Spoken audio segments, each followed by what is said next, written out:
Today's guest is Janet Tyler Johnson, who's a financial planner who focuses on the people versus just their money. Today, we're going to focus on the soul part of Richer Soul.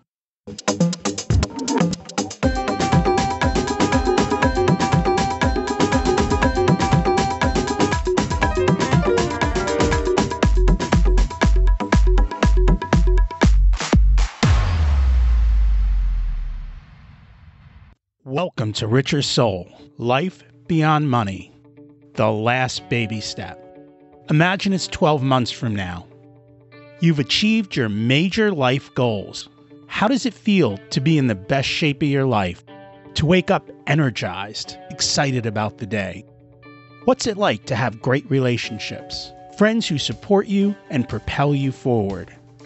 How does it feel to have an excess of money, to be able to make the choices you want, to be fearless and open to trying new adventures? Imagine being connected to the universe and it providing everything you desire.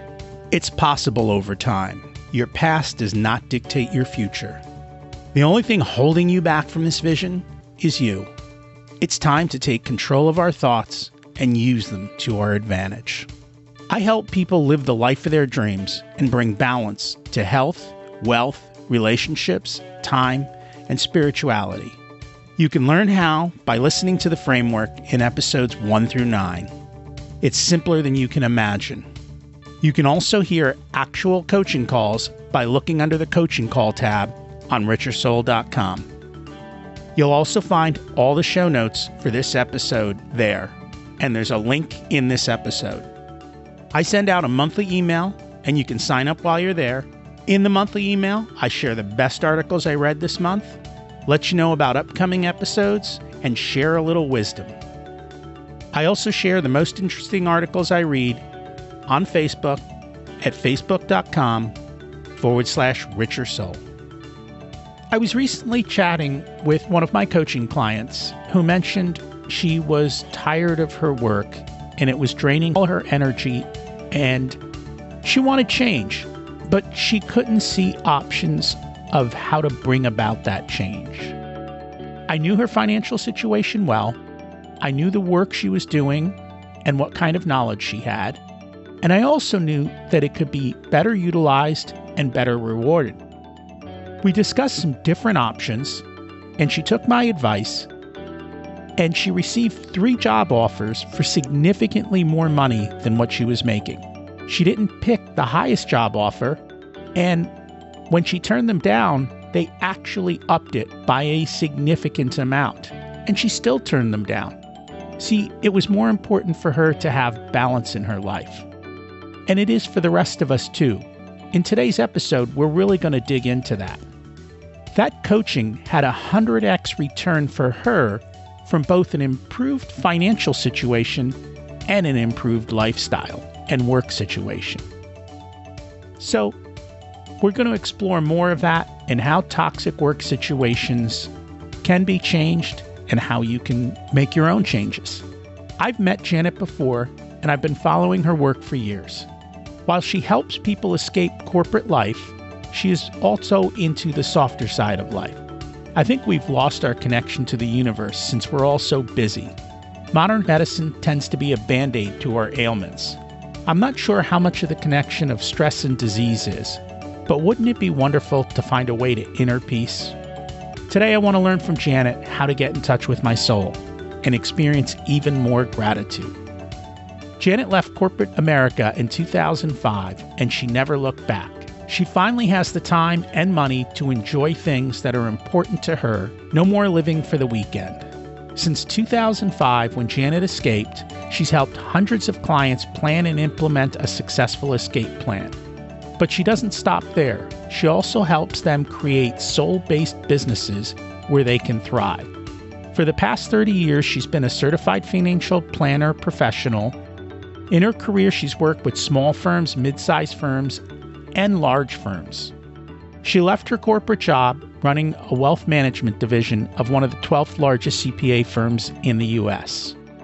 In addition to her financial planning and investment management experience, she has a bachelor's degree in metaphysics and is a certified Akashic Record practitioner and a soul-based energy practitioner, all of which took years of studying, mentoring, and proficiency. Over the course of her career, she's worked with thousands of clients, just like you, who wanted to live the life of their dreams. She's helped coach hundreds of clients to leave their businesses they hate and create businesses they love. Let's meet Janet and learn from her wisdom. Welcome to Rich Your Soul, Janet. It's great to have you join us today. Thank you, Rocky. It's a pleasure to be here.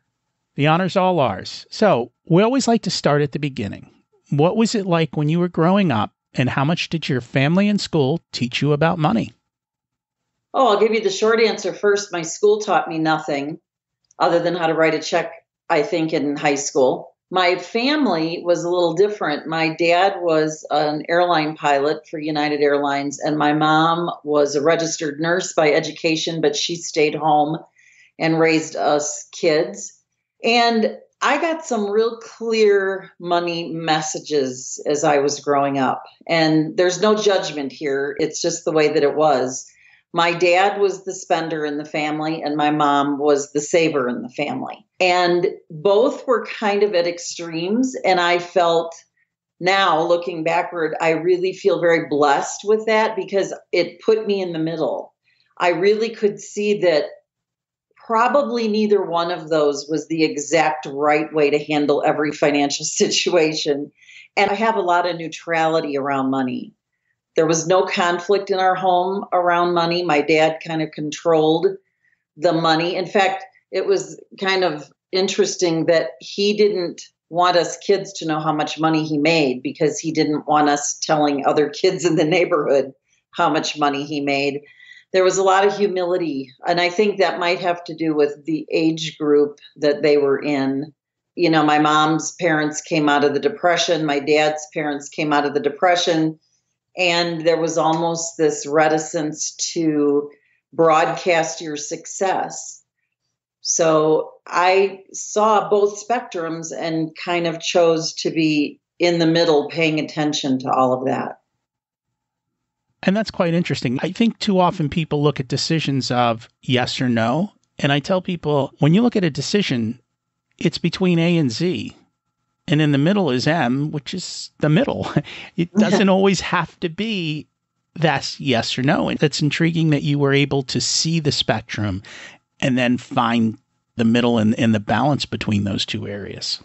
Yeah, I think it helped me really be a better financial planner because I wasn't attached to one or the other. You know, I'm not somebody who really broadcasts to my clients, this is the way you ought to do this. It's much more with client involvement as to how do you want to do this? What's important to you? We certainly, in our family, we had a beautiful pool in the backyard, and that my dad drove that decision. And my mom talked about how that would save us money by not having memberships to go to the pool that we had to pay. I mean, I remember those conversations of kind of the pros and cons and how important it was.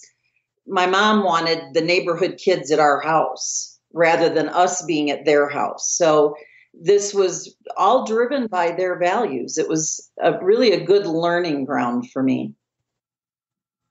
And that's important, is knowing your values, knowing what you want, and then being intentional with making your choices around that. That's always important. Absolutely. So after this wonderful upbringing, you ended up in corporate America. How did that go? Well, I was one of those people that never knew what I wanted to be when I grew up. And I'm not sure I've totally defined all that yet. But I didn't want to go to college. That was one thing that I knew at the time. Don't ask me why. Part of it, I think, was out of a lot of fear. I was very close with my parents. So I got a job working as a secretary for a local manufacturing company. It was horrible. I quit after a few months. I decided maybe going to college wasn't a bad idea after all. So I enrolled in the junior college nearby. And then that led to, another job and another job. And I always felt a lot of dissatisfaction in these jobs. But I thought at the time that the answer was I was just working at the wrong place. it took me until I was 50 to realize that it wasn't the place, it was that I didn't belong there. I was very entrepreneurial, and here I was trying to fit into some really toxic corporate structures. The course of my adulthood up until I was 50 was figuring out what I wanted to do, getting more education. One of my first real career jobs was working for an insurance agency that was very client focused. We worked with life insurance and investments, and that's what led me to get my certified financial planner designation. I knew that insurance and talking about it was only a piece of the pie, and I wanted to help clients with more. So I became certified in 1988. And then eventually, went to work for companies that did financial planning. I worked for one small registered investment advisory firm and two accounting firms. And the second accounting firm was the 12th largest in the United States. And it was very much a corporation. It was very heavily male dominated. We had about 160 partners when I left. 6 of those were women. And I was running their wealth management division. So while I had a lot of success in corporate America, I had a tremendous amount of frustration, and for many years thought I could change them. I could be the change agent. And I finally said at 50, this is insane. I love the work that I do. I just can't do it in this environment anymore. It was literally killing me. Stress levels were very high. I was getting sick more often. And we lived in a beautiful place at that time in southern Wisconsin where we had acreage and we had built a home, and I was never there. And I said, this isn't the way I want to live my life. That's all there is to it. So I started my own business in 2005 and have never regretted the decision for 1 second that I got out of the corporate chaos. Was it hard to walk away?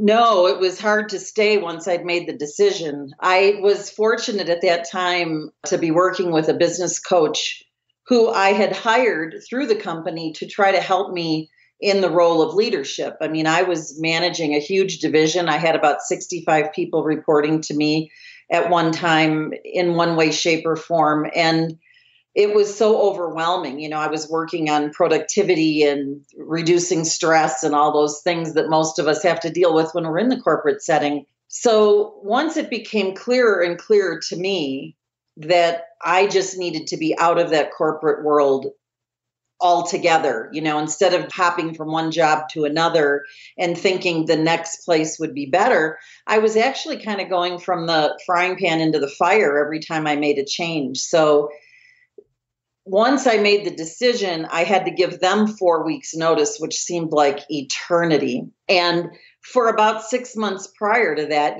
I knew I was leaving. So I was getting all my ducks in a row, getting projects delegated, getting the right people involved with the right things, knowing that I wasn't going to be there. I wanted to leave that company in good shape. I did not want to leave on bad terms at all. But that was just more about who I am than anything else. And so it was really a very easy jump. But part of the reason it was easy is that I am a planner. And so knowing I was going to go, I was saving every penny I could. I was reducing any expenses that I could. My husband was employed, so he had our health insurance and benefits, and that made it a lot easier for me.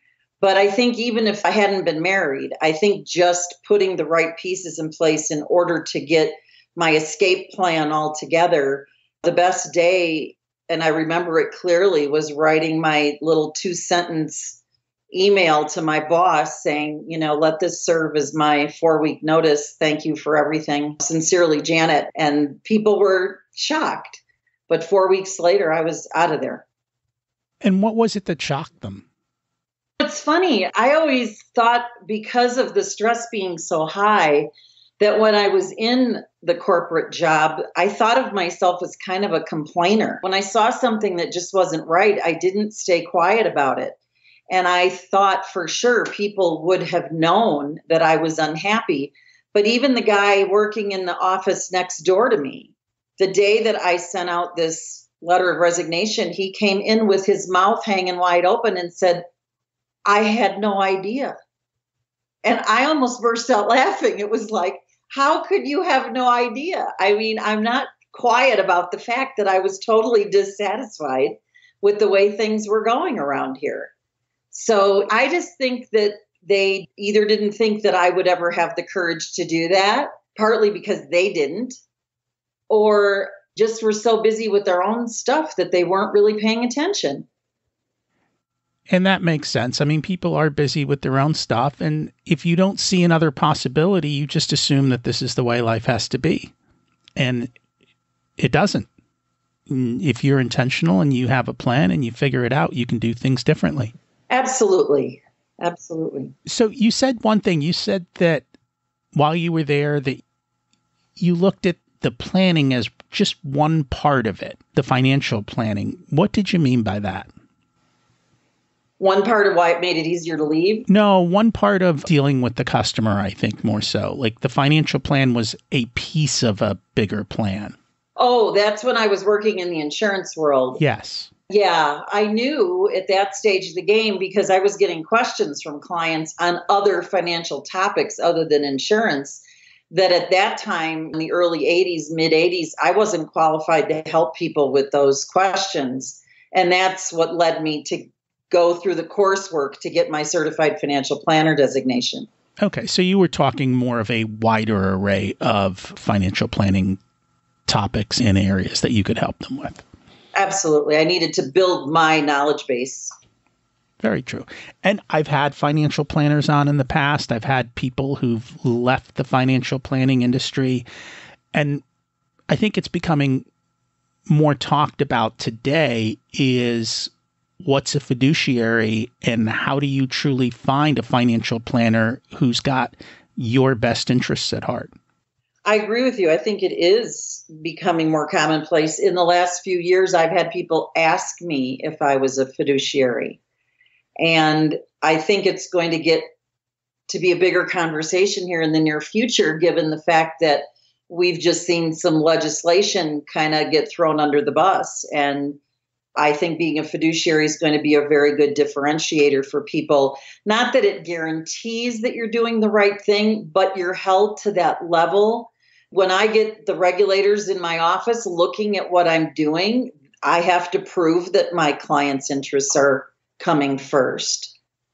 And as you look at the industry, what percent of the industry do you think have that fiduciary role versus a sales role or some other role?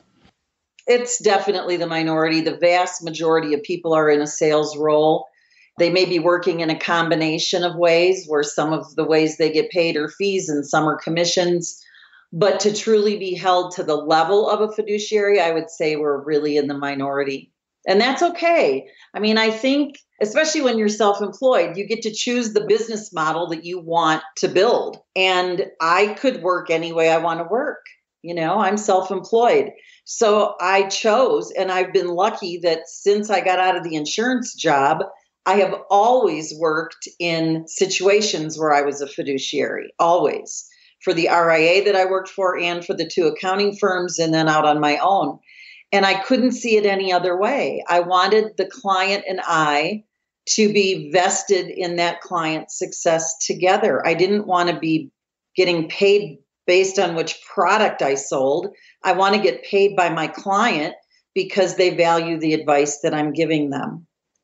So it's been I think that will continue to be talked about, and more consumers are going to be looking for somebody who's fee only, because the fee only planners are held to the level of fiduciary. They're looking for certified financial planners. They want somebody with the education and the credentials and the requirement to follow ethics rules and get continuing education. These things are all important. Absolutely. And I think just people to have the awareness of the right questions to ask of the person who's going to be watching your money, because there are too many people who are more interested in their money than your money. And so you need to go through the process of making sure that that's well handled. I agree. I had a client a prospective client I was talking to yesterday, and I told him, I want you to know from the beginning, I'm more interested in you than your money. And he kind of looked at me funny. And I said, it's not that your money isn't important. It's that you and your wife and your life goals are more important to me than just whether you got 8 or 9 or 10% last year. I really want to make sure that you're living the life that you want to live. And that's a completely different relationship than, gee, I have this great stock and the analysts say it's doing really well and I think we ought to put it in your portfolio. It is dramatically different. So I guess the first question is when people come to you, are they looking for you to handle their stocks or are they looking for you to handle their life? I think they're coming to me looking for me to handle their money, or there could be any other number of reasons. There's some impetus when somebody walks in the door, and I always ask them, what brought you here? How can I help you? And it's usually some transition or a feeling of, I'm getting older and my nest egg is getting bigger. And while I've done it on my own so far, I think I really need some advice. Or we're planning on taking a year off of work and we don't know how that's going to impact us financially. I had a gentleman come in who wanted to sell off part of his farming business years ago and didn't know if that was going to be a good move or not. There's always some kind of life event, I think, that brings them in the door. But they also know, if they've been to my website at all, that we're going to talk about what kind of life they want to live first. And then we're going to make sure that the way we manage the money in all areas of personal finance is going to be in alignment with what their goals and their values are. So I explained to them, it's kind of like going to a new doctor where you have to give your whole medical history. When a new client comes in, I want their financial history.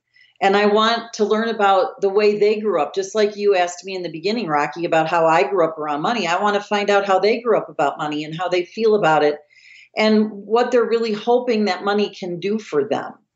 Once in a great while, years ago, I would get somebody in who says, well, I just need to have $1 million in the bank. And I'd say, oh, how interesting. Why isn't it $967,243? Why is it $1 million? And they don't know. They read it in a book. They read an article, whatever. So a lot of it's education, but I try to meet them where they are and give them what they want and then give them what they need as the relationship unfolds. And that's what it is. People come looking for X when they really need Y. And it's wonderful that you help them across that hurdle. And I guess my question is when they come to you, how many of them are clear on what their goals are and what they want out of life? I would say almost all of them are not clear. They may have a goal or two. I'm thinking, well, I'll give you a classic example here. I had a couple come in about 7 years ago, and he said to me, I have been working in the same job for 35 years. I'm CFO of a small company here locally, and I would like to know if I can retire by the time I'm 65. And at the time he was 57. So he got this job when he was 22, right out of college, and it's the only job he'd ever had. And as he described the job to me, it was the worst time in his life was right now. He'd never worked harder. They refused to hire help because he did a good job and he wasn't really good at saying no. So when they asked him to do something, he would take on more and more. So I said to him, well, I can't answer the question today, but if you give me some information, I will certainly take a really good, serious look at this and I'll tell you what I think. So they did. They gave me all their financial stuff and I went away and did my analysis work and came back. And we met the second time on a Friday afternoon and they were headed out of town to see their grandchildren. And I said to them, I'm going to give you the bottom line, and then I'm going to tell you why I think this is. And I could just see him kind of brace like, oh God. And I said, if you would like, you could retire on Monday. And I swear to you, Rocky, the tears started welling up in his eyes. And he said, are you sure? And I said, I'm positive. Unless you start spending, huge amounts of money over what you're currently doing, you are not going to run out of money. They had done such a good job their whole life of accumulating money, that they had more than they needed, but they had to have permission to change their life. And I'm so grateful that he came in at 57 and not at 62, because he might not have made it that long. His wife told me later on that he'd already had a couple episodes of chest pains and she was really worried about him. So they are thriving. They are absolutely thriving. That's awesome. It's funny because you said they needed permission. Mm-hmm. And I noticed that a lot of times people seem to think they need permission. Why do people think they need permission to do things? Why don't they just go do it? Well, I think that it's kind of a complicated thing. I think most of us as human beings have a lot of fear. I think that we are given even more reasons to be fearful if we're tuned into the media a lot. And I think that most people have never really learned to trust their own inner voice. We all have intuition. They always say women's intuition, but everybody has intuition. If you read stories about really successful CEOs, you often hear them talking about how they got a gut feeling about something, and that's exactly what intuition is. But we're not taught to develop that, and we're not taught to trust it. So even if we get a good hit of intuition, we often talk ourselves out of it out of fear. And certainly somebody who had been the major breadwinner and had really felt like it was his responsibility as the man to make sure his family was taken care of, it felt like a really big, huge thing for him. And although it took him only 6 weeks to quit his job because he was, again, not prepared to quit and he wanted to tie up all these loose ends before he left. But at least it didn't take him a year to do that. So it is complex. It's a complex situation that I think we are just taught to trust what we see, what we hear, the opinions of others more than the opinion of ourselves. I still do a lot of coaching, and I coach a lot of people who want validation for their thinking. And that can be okay, but it can also really get in the way, because most successful people that you hear about or read their stories, you hear them saying, everybody thought I was crazy, but I did it anyway. So they didn't really put any stock in other people's opinions. And I think if we could just learn to really trust that internal voice and get clear on what it is we really want, then we could make decisions a lot more easily. And how do people build that inner confidence? How do they believe in themselves? Well, that's a great question, because I'm a firm believer. I do a lot of work with people that want to escape from corporate America. And I'm a firm believer that the corporate world just beats confidence out of us, because it's all about being compliant. It's about fitting in. It's about doing what the company wants.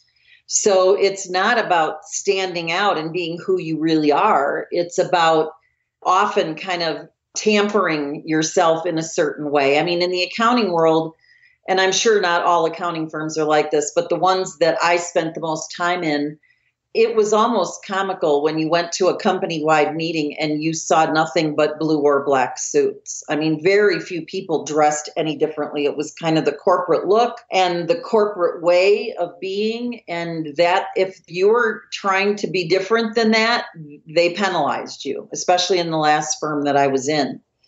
So confidence, I think, has to come from inside. I think you have to go back and remember how much you know and how much experience you have, and that there are people in the world that know less about your specific thing than you do. And as I was told, even in my 20s, when I first started in the insurance world, you don't have to know everything. You just have to know a little bit more than the person that you're trying to serve, and you will give them wisdom that will be of value to them.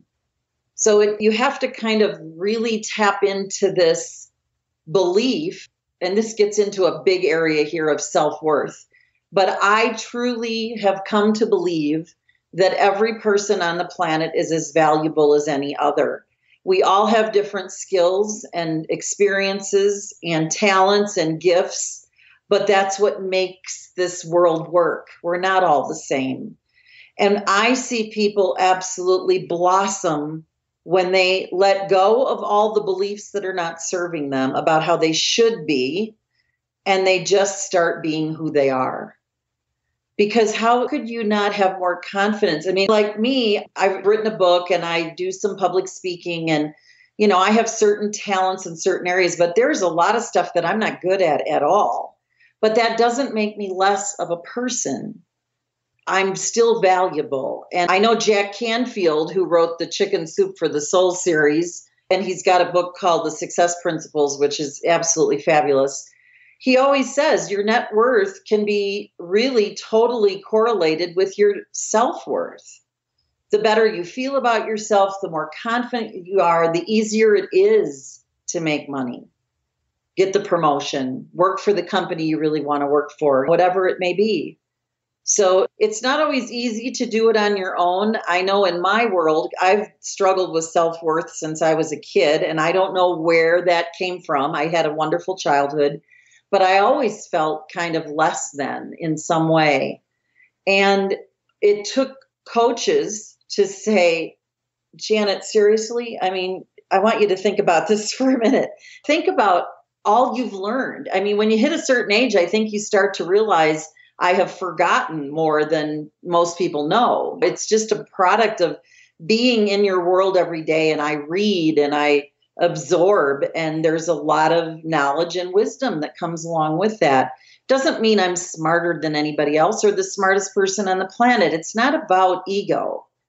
It's just about this feeling of we all have something to contribute, and we need to figure out what our special gifts are and then bring them into the world. And you can make massive amounts of money by doing that if everything is in alignment. But most of us don't even know where to start. And I agree with you. I think a lot of us do struggle is where do I start? And I think that's where coaches and mentors and counselors come in, is what you are naturally good at, you don't think anything of it. True. Because it's just natural.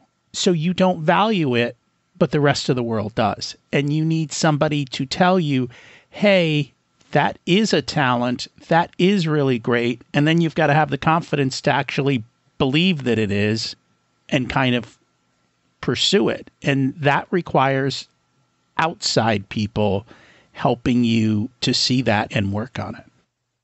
Absolutely. I've seen this in so many people. I remember the story about Garth Brooks.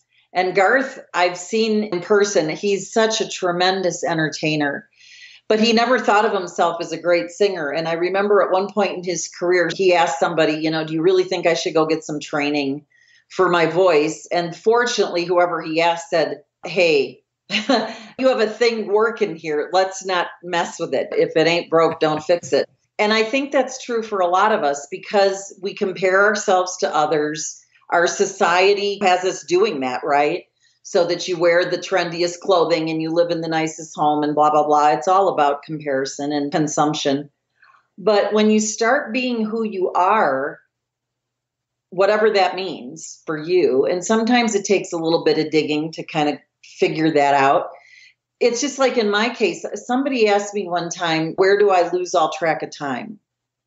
And I had to think about it for a minute. And I thought, when I'm talking to somebody, when I'm really like in conversation.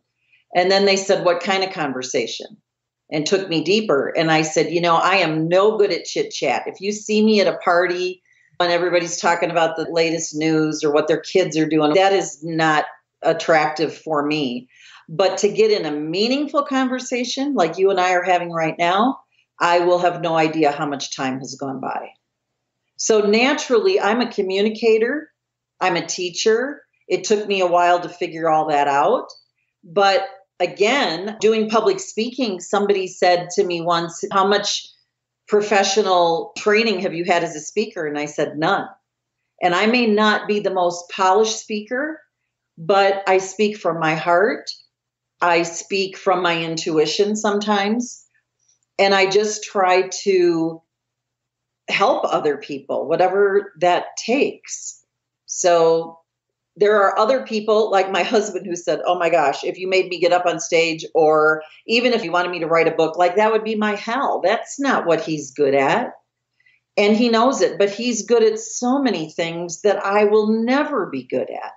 So together we can complement those skills and just multiply that out through the world. Just what would this world look like if we were all doing work that was aligned with who we are, that we absolutely love to do? What would that look like? To me, that would be, we wouldn't need as much health care. We would certainly not be at war with other countries. We would be happy people if we could just be allowed. And sometimes it does take giving people permission to just be who we are. That's very true. If you judge a fish by its ability to climb a tree, it's going to fail. But it's the wrong way that you are doing the judgments. And I think too often we are judged on the wrong things. If somebody wants to make a change, you said people struggle with the first step. So what is the first step? It depends on where the person is at in their own life. It's a hard question to answer that's just a general first step answer. It depends. People are in different places on their journeys. Some people are not aware, in my belief system, and I have a bachelor's degree in metaphysics, so you'll see where I'm coming from here. I think some people are not aware that they're really a spiritual being having a human experience. And there is this soul part of us that is trying to be what it is. It is the true essence of who we are. And yet there's this ego part of us that has been conditioned from birth to conform and fit in. And, we all go through this as adolescents. We're trying to be in the in crowd or accepted by our friends. And we manipulate our behavior or take on a different persona in order to do that. And, one of the advantages of getting older is that you say, oh my God, enough of that nonsense. That's just too much work. How can I just relax a little bit and be who I am? And when I say be who I am, I mean really be aligned with that soul part of us. That's the real part of who we are, which is where our gifts and talents really are from that soul part. So depending on where a person is on the journey of understanding that and their own personal growth will dictate what the first step is. We all have different fears. We have different blocks. We have different experiences. And those things affect the decisions that we make today. Some people are still very much in an ego-controlled thought process. Other people have undone that ego a little bit and can do more of controlling their own thoughts. So I don't know that the entry point is going to be the same for everyone. I think it's going to vary widely depending on where the person is on their journey, if that makes sense. It does. And, I think that was a big aha for me, was realizing that two people could have the same experience and have totally opposite and different viewpoints on it, and that everyone looks at everything through their particular lens. When I was younger, I looked at everything and I assumed everyone looked at everything through my lens. When I stopped doing that, it really opened up a massive amount of possibility and opportunity. And that was really cool. How do we let go of our ego? That's a good one. The ego is there to serve us, believe it or not. The ego's function is really to keep us safe.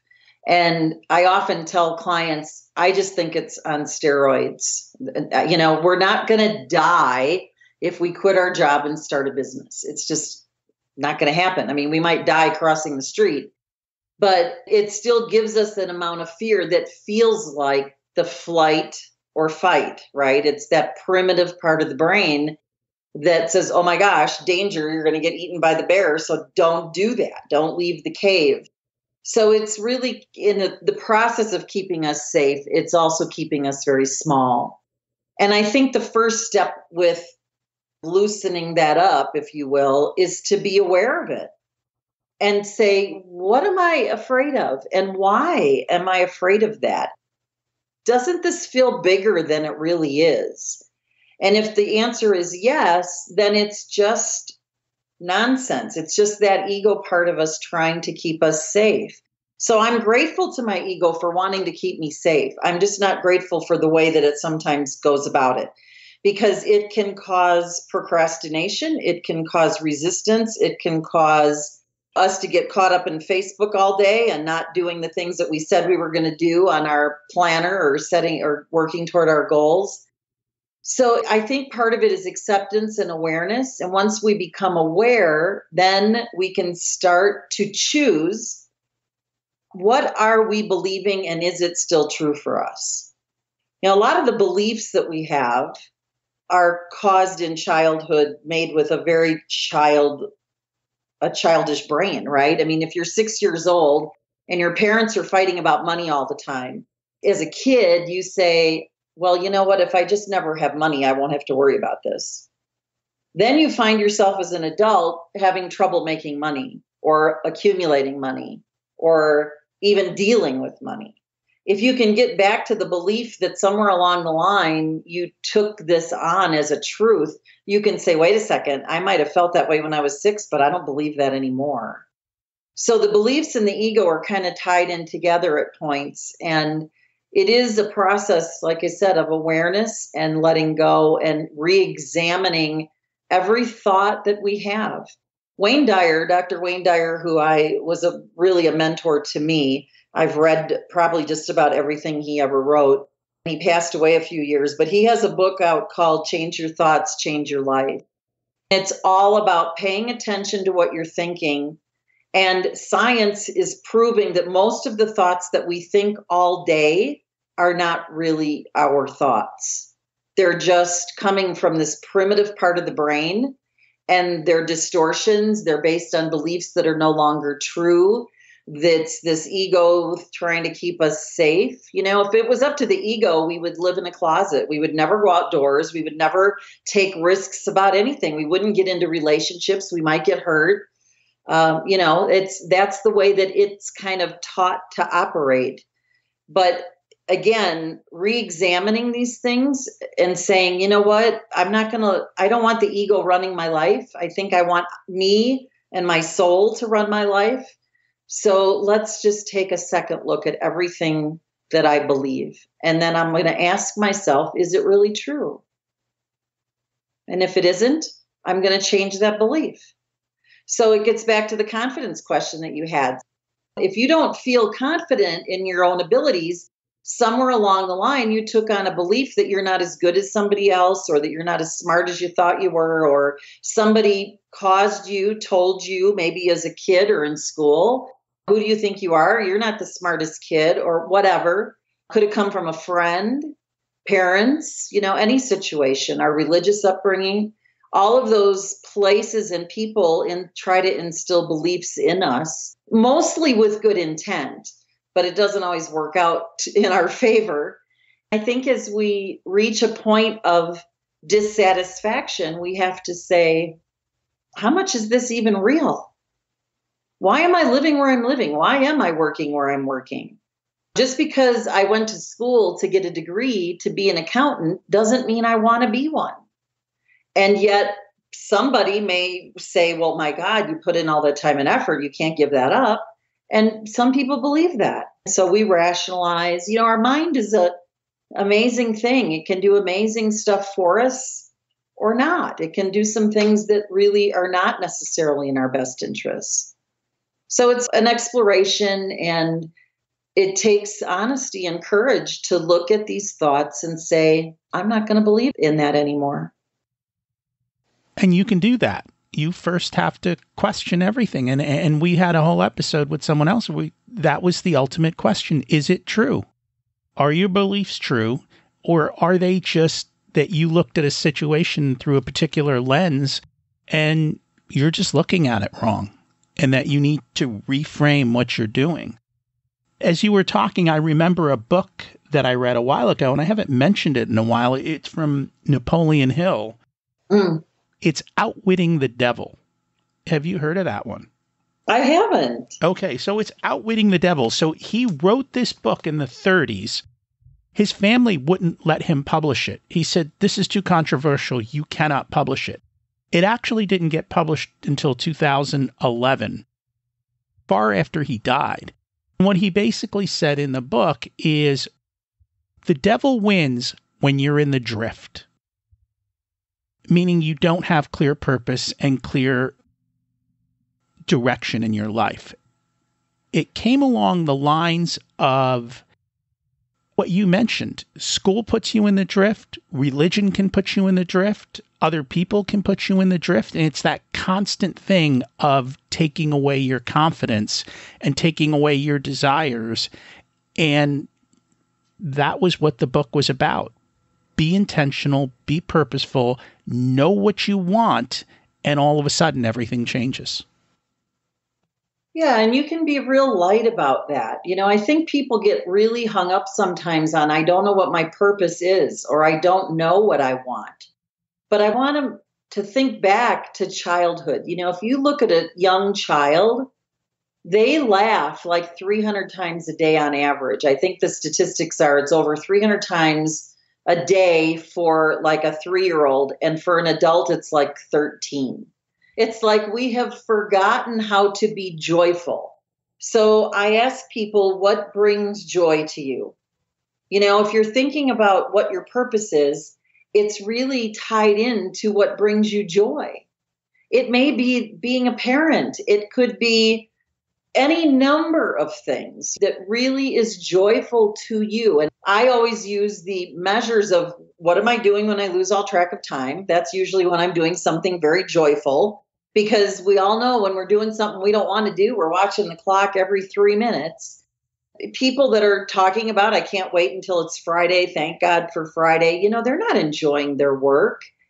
If you really love what you do, and I think this is going to change the face for people going forward in our world, if you can really start doing work you love to do, and it's in alignment with what you're joyful about, why would you want to stop doing that? So it's a whole different perspective. I'm 63 years old, and people ask me, when are you planning on retiring? I said, I'm not planning on retiring. I feel like I'm having more fun today than I have for the last 35 years in this industry. I do more of what I love. I do way less of what I don't love, almost nothing. And that's all by intention. It's about the way that I designed it. But I had to get in touch with what brings me joy, what's fun, a purpose can be saving the world, but it doesn't have to be serious in the way that you go about it. It's about lightness and joyfulness and love and bliss and all those good things. They're not heavy. Heavy feelings, heavy energies are shame and guilt and anger and fear and remorse and regret. That there's a heaviness to those feelings.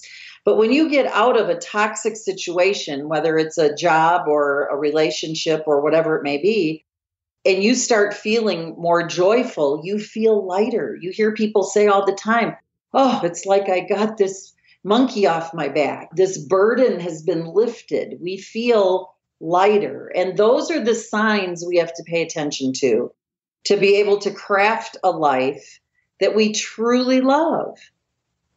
Absolutely. And it's a shame that more people don't do that, and that more people aren't encouraged to do that. So I think today we're taking one more step in that direction.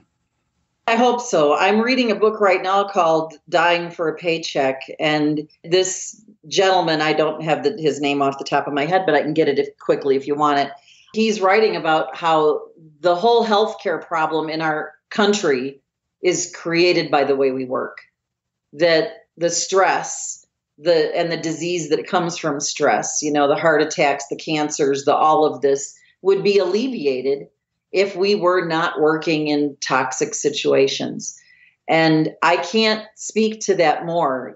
This sounds like, yeah, okay, Janet, well, that's all well and good. You can go out and live the life you want to live. But it's more important than that. It is about life and death, and it's about quality of life. I read stories every day about people in their 90s that are still really vibrant people who feel like they have fulfillment and meaning in their lives. The money part of it is secondary. It's not about the money. It's about those feelings that, wow, I can't wait to get up in the morning. I can't wait.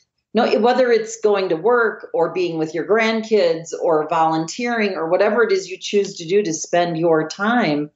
We have a local music band here that plays, and there isn't a guy in the band that's under 60. And there are two that are in their mid 70s. And they're still playing into the wee hours, having a great time. I can guarantee you they're not doing it for the money. I think it's a big, big, big issue in how we earn our livelihood.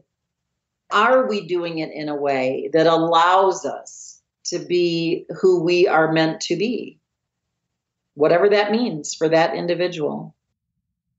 And I think that's half of it is, I know for a lot of people, their self-worth is tied to their job title. Sure. And that's a shame, because you are not your job. You are a person far beyond whatever it is you happen to do to earn money for a lot of people. I think it's more true for men than women, actually, because women notoriously have had multiple labels. They were mom, and even if they're in the workforce, they're still doing the primary health care at home when the kids are sick. Not all of them, but there's a good majority. And a lot of men that I have worked with over the years really do have a hard time retiring because they think they are what they do. And you are not. And you should learn to separate yourself, unless you truly love what you do, in which case, cool, enjoy it. But if you don't, then you've got to kind of bring about that separation. I know you do energy work. Can you explain what that is and what that means? Sure. Everything, and this comes out of physics, everything that exists is energy. So if you look at a desk or a table or your car or wherever you are right now, and you see something that looks hard and solid, there is actually more space in the molecules that make that up than there is matter. So we're all made of energy. Everything around us is made of energy. And I was talking a little bit earlier about our beliefs and our blocks. Our energy field is actually, we each have an individual energy field that is around our body. You've probably heard the term aura. I don't refer to it necessarily as that, but it is an energy body. And we have energy centers within our body that are called chakras that are really each one is kind of tuned into a different system. Okay, so for a variety of reasons, we can get blocks in that energy field. And most physicists are saying today that work in quantum physics that disease starts with dis-ease in the energy field. So before you ever get cancer, there is something wrong somewhere in the energy field. And this equates to things like acupuncture. Acupuncture uses needles to go in and actually pinpoint, if you will, these different energy centers, and they can find the blocks and use a little needle to let those unblock.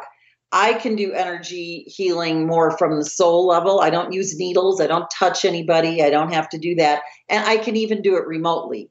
I could have somebody across the world who wants an energy healing session, and we do it as a meditation process, really. And I can go in and find things that may be blocked in their field or even within their body. And once those blocks are released, along with the energy being unblocked, often there's emotion that's also been blocked.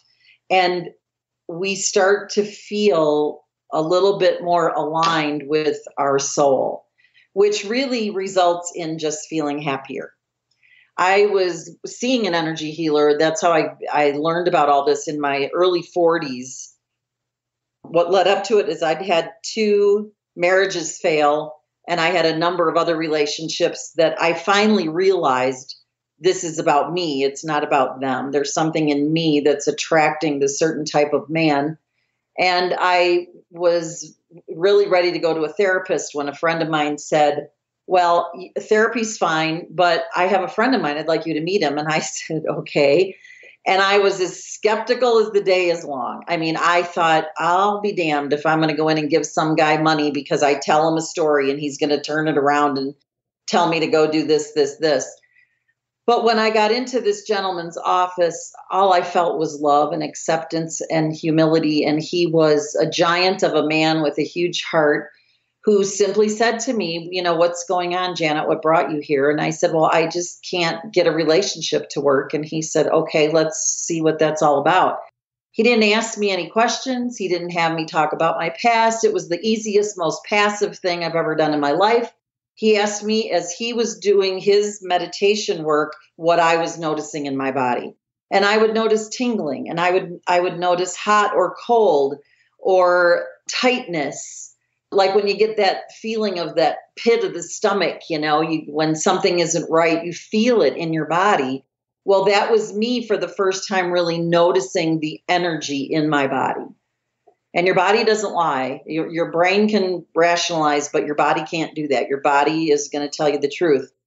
So over the years, I worked with him off and on. And one morning I woke up and I was humming and singing and went, oh my God, who is this person? Because I had fought with self-worth issues, and it took me all day to get into a good mood. And here I was all of a sudden happy and I called him right away and said, Paul, you are not going to believe this. And of course he did, because he sees it all the time, but he just started laughing. So eventually, after about 15 years of me working with him off and on, he asked me if I'd be interested in learning how to do what he did. And I said, absolutely. So I studied with him for about 3 years. I've also studied with another woman who we do Akashic record readings, which look into the history of the soul, and we can detect certain blocks there that are in that record. And I integrate all of this with the people that I work with. Some people need healing work. Some people need coaching work. Some people need hard and fast financial planning numbers. And I think everybody needs a little bit of that at some point. So there is no specific order we go in. Again, I meet a client where they are. We go accordingly. We may start out with the money piece, and then somebody says, in fact, I have a client right now who I've been having trouble getting information from. And she said, Janet, I don't know what it is. I just keep resisting this. And I said, well, maybe we need to do a little healing session. And she said, oh my God, that'd be fabulous. And sure enough, she had some blocks that were there that were preventing her from really dealing with the reality of money. It was old belief structures that were like money is evil. So she didn't even want to deal with it. So it's changed the relationship. It's changed her life. She is happier today than she was before we started working together. And I view it as very, very sacred work. I really believe when you're working at the soul level that you're kind of tapping into divinity, and it's very hard to explain how this works or how it feels, but I can tell you from my own experience and the experience of the people that I've worked with that it's transformative work. It's amazing. That's one of the biggest problems we face in life, is that we don't take the time to stop and to listen and to kind of be within ourselves. From the moment we wake up, we're running and being distracted all the time. And if we can take the time to sit down and to listen and to feel and to understand what's going on within ourselves, then we have the ability to start taking control and making change. Yeah, and you do that before things happen. For example, if you're holding on to a lot of anger, and one of the beauties of working at the energy level is that when we were talking about beliefs earlier, a lot of beliefs are in the subconscious and the unconscious. So even if you're trying to examine your beliefs, you may not even realize that there's something else going on at a level that you can't consciously tap into. But at the energy level, that's all revealed. And I've worked with people who had ulcers, and here it turns out that they just have rage inside them. And it doesn't take therapy. I mean, therapy can be helpful, don't get me wrong, but there's more than one way to get to something. If you're attracted to energy work, then you're open to it. And certainly if therapy is a better choice, I have no problem with that at all. We each have to kind of find our own way here. But at the energy level, when you can just unleash that anger in a positive, easy way by working with somebody who's a healer and knows how to just let those blocks unblock themselves, then all of a sudden the physical body starts to heal. It's amazing. That it is. So, are there any areas that we should have talked about today that we have not yet covered? I really think that when the student is ready, the teacher will be there. And I think for anybody listening to this, you really have to pay attention to what grabs you. Like in my case, the energy work was something I'd never heard of before, but I was really intrigued. And I think I was totally intrigued at the soul level, not the ego level or the conscious level, because I think at the soul level, it was kind of like, yippee, she's finally going to find a way to heal. And that healing led me to feeling better about who I am, having more confidence, more easily working with clients, being more successful. It's all connected. So I think you just have to trust yourself. I used to walk through Barnes and Noble and see what kind of books jumped out at me. What's grabbing my attention? And maybe there's a message in one of them that I need to read. Maybe I'll learn something new. If we could take on that really curious mind, really look at life like an adventure, and that it can be way easier than it currently is if we can just allow ourselves to find the assistance that we need. Because I think probably today more than ever, the biggest obstacle I see to transformation is what I went through the first 40 years of my life, which was really taking pride in being independent and being a survivor, and I would figure it out. I thought it was a weakness to ask for help, to go to any kind of a healer or therapist or anything. I thought I was giving in. I thought, oh my God, I'm a worthless human being. I can't figure this out. But it turned out to be the most courageous thing I ever did. You, listener, deserve to lead the best life that you can. So find your way, whether it's a coach or a mentor or a therapist or a healer or a financial planner, whatever it is that you're looking for, they're out there and they're eager to serve. So just pay attention to what feels like the right thing to do. It's not about thinking this through. It's about the way it feels. So I hope that's helpful. Yeah, that's very true. And I think it's very helpful. People have to realize, I think people are always looking for the answer outside, and the answer is not outside. The answer is inside. And so you have to change where you're looking in order to find that. Absolutely. I think if anybody could do one thing that would really help them immediately, it would be to start to meditate, even if it's 5 minutes a day. To sit in a quiet space, even if it's in your car or the restroom at work or wherever. Find a place. I usually meditate first thing in the morning after my husband leaves and goes to work. I have the house to myself. It's quiet. I try to do about 15 minutes a day of just silencing my mind. So I focus on my breathing. It doesn't have to be any legs crossed, sitting in a certain position, doing this, that, or the other, chanting Om. It doesn't have to be that way. You can meditate by taking a walk in nature. And I used to do this a lot. I would go outside and just count in my head 1, 2, 3, 4 over and over with my steps so that the thoughts would leave me alone and I could just get quiet, because I can prove to you that this works. We get our best ideas when we're not thinking. And for most of us, it comes in the morning in the shower. And I think it's because the sound of the water blocks out our thinking to a certain degree. And when we stop thinking, then wisdom can come in. Many years ago, I heard someone say, and I don't remember who said it, that praying is talking to God and meditation is listening to God, whatever you think of as God. And I think that's true. I think that that's how you start paying attention to the inner. And there's other tools. I journal in the morning and I often have a conversation with myself. So like, what am I supposed to be doing here? I need help. Show me some direction. And I listen for an answer. And the more you do that, the more it happens. It's kind of fun. But these are things that you can play with. They don't have to be real serious. But the people that I know that are the happiest in life tend to do these things, and they do them daily.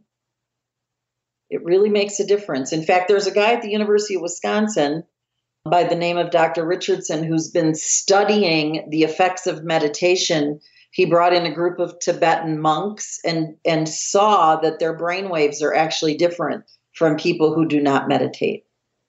So we can actually rewire our brain through meditation. And all it takes is a little bit of time every day to just be silent. And as a thought comes in, you say, oh, nope, I'm going to be quiet. Let it go. Let it go.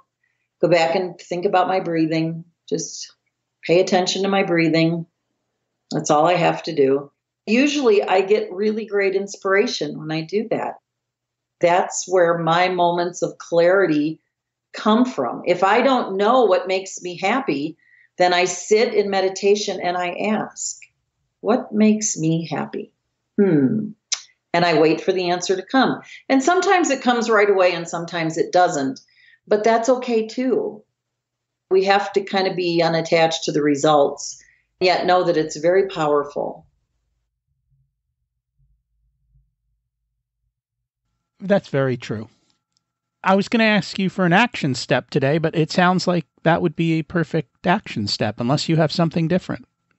No, I do think for action, I mean, if I was getting started today, back like when I was in my 40s and really starting in earnest, well, I was even younger than that when I started on my spiritual journey. I started reading, I started learning about a whole different world that was out there that was thousands of years old. The mystics have been talking about these things forever. The soul, Emerson wrote about the soul. Thoreau wrote about the soul. This is not new information. This is old information. And now today, science is proving this information. Science is always catching up to a certain degree. Einstein was very in tune with energy and the energy field. He really believed there were no new ideas, that we were just sitting right underneath a whole field of information. All we had to learn how to do was tap into it. So I would say pay attention to what you're thinking. Try to meditate a little bit every day. Journal if it helps. It's private. Just put your thoughts on paper.